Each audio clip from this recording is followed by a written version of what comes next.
What is going on, YouTube? It is your boy Dev, and today, guys, you guys saw the title of today's video. We're about to talk about how to buy your first investment property. So whether that be maybe you plan on buying a property in a couple of years, selling it, making a large sum of money, or buying a property, eventually turning it into a rental, or just buying your first rental property outright. Whatever the case, we're going to talk about how to do that in today's video. So let's jump in, guys. So again, my name is Devin. If this is your first time tuning in, I'm a local real estate investor in Ohio. A couple years ago, my wife and I, we bought our first property back in 2018. We bought the property. It was a single family home for right around $55,000. We lived in the home for a year, and after the year, we turned that property into a rental property. Now, when we moved out of that property, we bought a duplex not far from our current property, right? And we moved into that duplex, and we were able to live rent-free on one half of the duplex, and then we rented our other side of the duplex out, in which we made a profit actually every month to live in that property, right? So after that property, we bought another property not too far from that property, in which we live in that home. Currently, it's a single family home that we reside in at this point. Now, once we moved into that house, we really like the house that we're living in right now, and we didn't really want to continue the move in every year strategy, because I'll explain why later in the video. But when you move every year, there's advantages to that, right? But we really like the house that we're in. It's a really nice size. We could see ourselves starting a family in this house. Has a nice garage. I'm a motorcycle guy, if you haven't already peeked through the channel, and I'm super, into, toys, big boy toys. So at the end of the day, I need plenty of space for the bikes and our cars and all of that stuff. So, we finally have that big garage that we needed. And, our house just offers a lot, and we really don't care to keep moving to utilize that owner-occupied strategy of buying properties. So with that being said, we're at the point now where we have to put up 20% down for our investment properties, and that's what we've done. And we now have a total of 7 doors. And like I said, life has changed very fast over the past few years. We just started investing back in 2018. But, if you take your goals serious, life doesn't take, forever to change. You know what I'm saying? You decide what it is you want, and you just figure out a way to go get it, man. When God is in it, there is no limit. And that, truly applies in my life. And, that's just what it is. But today, I want to give you a little backstory of, our situation, because I want you to understand that, 2018 was just 4 years ago. It's 2022 now. And, 4 years later, we own 7 doors, and we're financially independent through real estate, meaning like we have enough income coming in from our properties such that if we didn't want to work jobs anymore, we technically don't have to, because our asset income covers our expense income, right? So it's a pretty cool feeling. It's dope. And I just love to see people get started when it comes to real estate investing, because it's truly changed my wife and I's life, and I want it to change your life as well, right? So how do you buy your first investment property? So a lot of people think buying properties is some like magic trick, or, there's some science behind it, and somewhat there kind of is, but you really only need 3 things in order to buy your first property, right? The first thing that you need is income, right? Income is number 1. So whether you work a W-2 job, or you work 9 to 5, or you work 8 hours a day, whatever your shift is, or maybe you're self-employed. If you're W-2'd and you work a 9 to 5 job, most banks only need to see 30 days to 90 days worth of pay stubs in order to get you pre-approved for a loan to buy a house, which is crazy, guys. That's not a lot of time at all. A month to 3 months, and you could get pre-approved if you work a traditional 8-hour workday type job, a W-2 type job.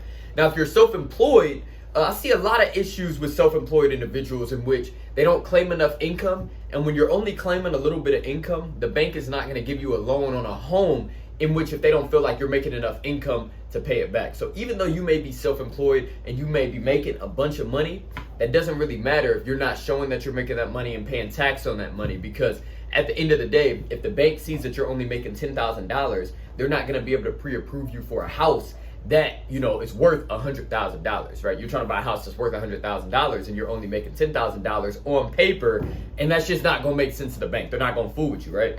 But if you're self-employed and you're showing enough income, the bank likes to see 2 years worth of tax returns. And if you have 2 years worth of tax returns, a lot of times the bank is able to qualify you for a mortgage. Like I said, as long as you're showing enough income to qualify you for the mortgage that you're applying for, right? So that's the first thing you need. You need income, whether that be a W-2 job, whether that be 1099 income, whatever you got, you need income, right?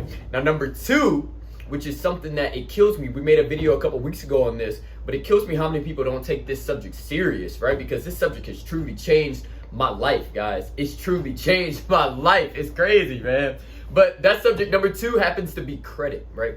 You need good credit in order to buy these properties, right? In order to buy your first home or your first investment, you're gonna need credit, because when you go to the bank and they pull your credit report, as long as you have great credit, they're gonna say, okay, great, we would love to loan money to you.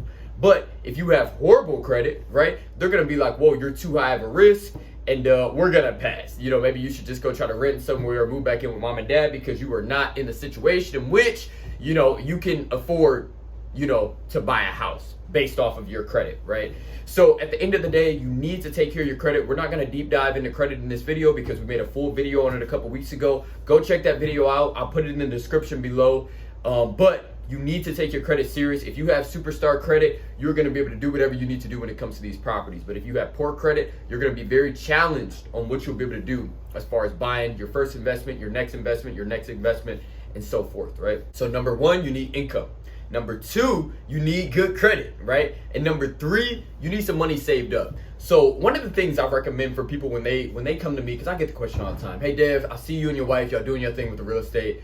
You know, we want to start buying properties as well. We just don't know where to start. You know, do we buy an investment as our first property and continue living in our apartment? Or should we buy our first house and live in it and then turn it into investment? What do you recommend? So I told you guys my mini little real estate life story a second ago. So our first property we bought in 2018, and we chose to live in that property. And one of the cool things about when you plan on living in the property is the bank allows you to put down a low down payment. So if you don't know, there is a loan program out there called the FHA, or the First Time Home Buyers Program, in which it enables you to put down 3.5% down to purchase your first property. So it's super duper dope, because say you're looking at a house for $100,000, you only get to put up 3.5% of that, which happens to be $3,500, right? And of course, you got a little bit of closing costs on top of that. That'll be a subject for another time. You can discuss that with a realtor. But at the end of the day, to be able to get into a $100,000 house for 3.5% down, or $3,500,